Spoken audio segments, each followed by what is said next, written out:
Right. So that's kind of fascinating too. Oh, That all all three three at the women. top spot are ladies. Wow. So women can run this country, huh? Well, we're talking about the city, Well, but also the city, the country. two of them Mm-hmm. are veteran elected officials. Like they have held public office, elected office for the majority of their adult lives. Right. And the next one has not held any elected office at all. And what number is she? The polls say in the Sun paper. Well, according to the latest numbers from that most recent poll, Mm-hmm. we're talking about Elizabeth Embry, who has shot ahead Uh-oh. quite a bit, actually passing up David Warnock, Wow. which is very interesting because we're getting down to crunch time. Crunch time. The elections, the primary Yes. elections are coming up, and there are still, from by all indications, many undecided voters. Mm-hmm. Dixon, started off with a huge lead Yeah. on everyone. Yeah. Mm-hmm. Pugh caught up and edged her out, Wow. and trailing behind now. Mm. You have Embry, and she will be joining us here in a few moments. Momentarily. I'm told. Mm-hmm. So we expect to have a good, illuminating, brief conversation with Right. her, and we'll probably, particularly because of the time constraints, maybe we will get her on again and do a part 2 or something like that. Why not? And of course, it does need to be reiterated. Other candidates have been invited to these airwaves on this time slot, correct? That's right. And they also invited again right now. So- Whoever running for the candidate for the mayor. So they you invited. contacted other candidates and asked them here today. Well, yeah, I always put it out there. Okay. So, but the one that responded and is showing up today is who we'll be talking to. Okay. Fantastic.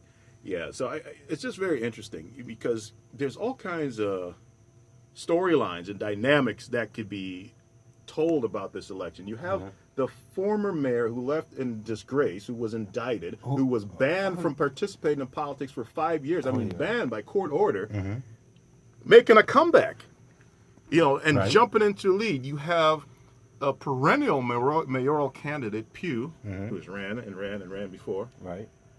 Who How is- many times he run? I don't know. Three times. You She's say too- ran and This ran is and the ran. highest he's done, polling wise, for this spot. So, and then you have DeRay McKesson, well-known activist, nationally and internationally known, been on every TV show and featured in every form of media you can think of. So this is just a very interesting dynamic to have all these different. It's a very colorful race. You have all kinds of people involved, more than we've ever seen before. Well, the range of characters. Well, let's bring our guest on. The candidate running for the mayor, Elizabeth Embry.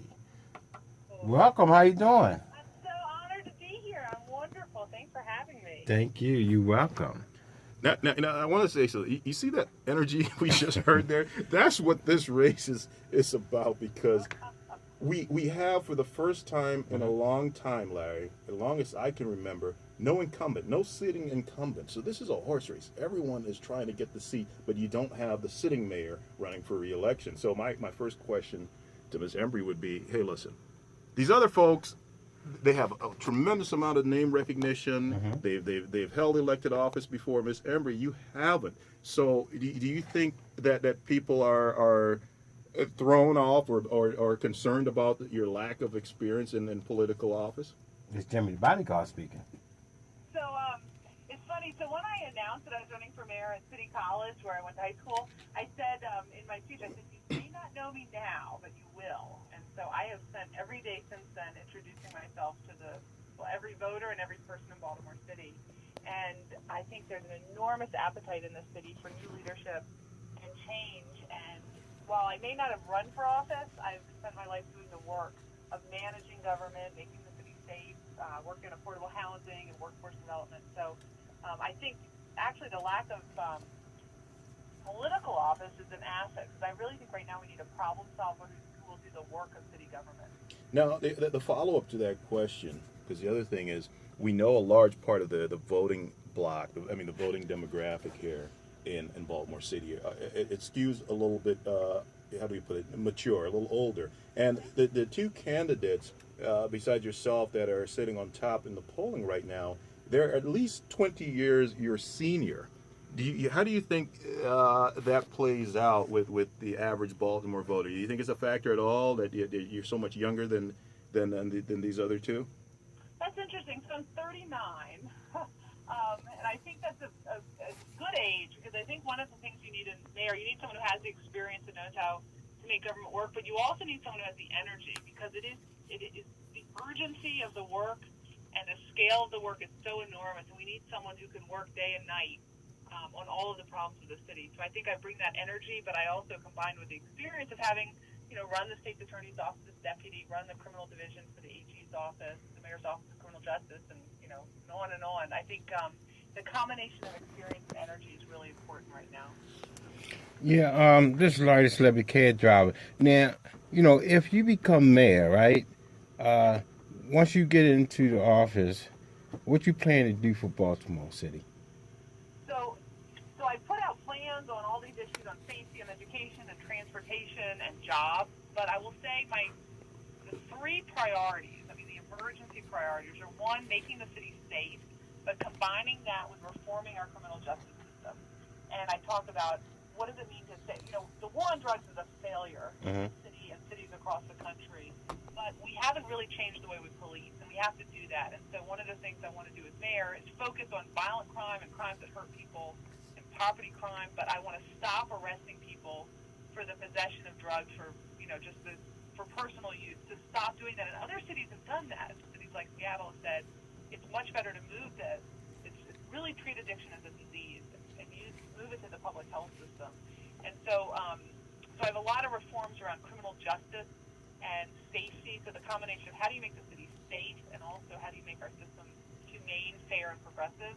So that's one piece. And the second piece is jobs and doing everything we can as a city to align training programs with jobs, to remove barriers to jobs, like the fact that over 70% of families in some neighborhoods don't have a car and are reliant on a horrible public transportation system, automatic expungement of criminal records. And then the third high priority That you have to pay for. You have to pay for expungement of criminal records. Right. And so here's the thing. Can I just spend a second on this because I think it's so emblematic of the way we organize systems to spend money as a government. So if you're eligible for expungement, it's automatic. A judge isn't making a discretionary decision. The judge just says you're eligible, you're not. And so that's something a computer can do. But right now, people have to pay a fee. Sometimes they hire a lawyer. They have to fill out paperwork. It takes 8 months to a year for the case to go before a judge. And during that time, clerks in the court have to do paperwork. Lawyers, at least 2 lawyers look at it. Police department does a record check. So all this money is spent on something that a computer can do. And for traffic records, if you have a traffic conviction, after a certain amount of time goes by, it just disappears from your records. You're eligible for it to disappear. What do you?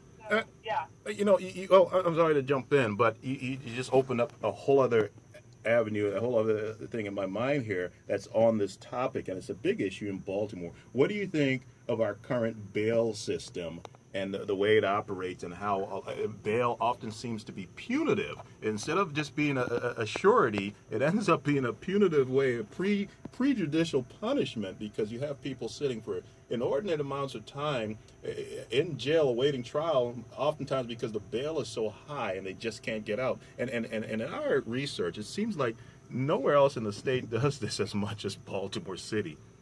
So I couldn't thank you enough for asking that. In my safety plan, I specifically call for an end to the cash bail system because I agree with you. And you shouldn't be held in jail because you can't afford to pay. You should be held pre-trial because if you're held because you're a threat to public safety.